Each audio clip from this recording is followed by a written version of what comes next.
Durant cette capsule vidéo, nous allons présenter les fonctions if et if-else qui permettent d'appliquer une instruction particulière selon le respect ou non d'une condition. Ces deux fonctions agissent globalement de la même manière, mais leur syntaxe est différente. Commençons par la fonction if. Celle-ci s'applique à des données uniques et comporte 3 paramètres. Le troisième paramètre étant facultatif.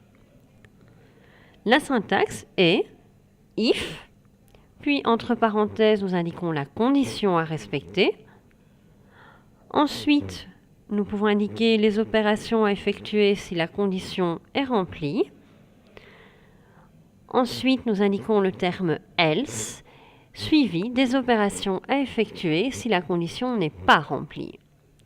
C'est cette dernière partie qui est facultative.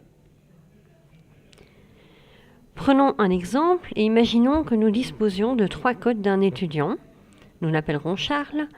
Nous voulons que si la moyenne de ces 3 codes de Charles est supérieure à 10, R nous indique que l'étudiant a réussi.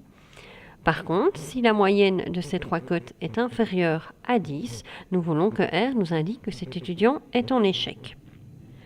La fonction sera if, entre parenthèses la condition, donc ici la moyenne des cotes de Charles inférieure à 10. L'opération à effectuer si la condition est remplie, ici indiquée échec. Else, et puis l'opération à effectuer si la condition n'est pas remplie, ici indiquée réussite.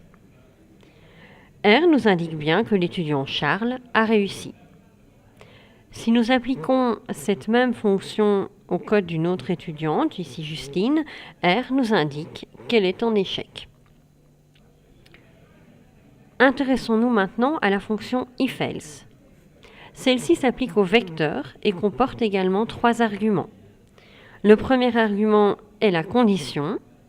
Le second argument est l'opération que R doit effectuer si la condition est remplie. Et le troisième argument est l'opération à appliquer si la condition n'est pas remplie. Ces 3 arguments sont indiqués entre parenthèses et séparés par des virgules. Prenons un jeu de données reprenant les cotes de 16 étudiants à un examen. Nous souhaitons demander à R d'ajouter une colonne à ce jeu de données et dans cette colonne, nous voulons qu'il indique si l'étudiant est en échec ou s'il a réussi. La fonction sera if-else, entre parenthèses les 3 arguments. Le premier, c'est la condition, donc si la cote est inférieure à 10. Le deuxième argument, c'est que doit faire R dans ce cas. Ici, on veut qu'il indique échec. Et enfin, le troisième argument, c'est que doit faire R si la condition n'est pas remplie.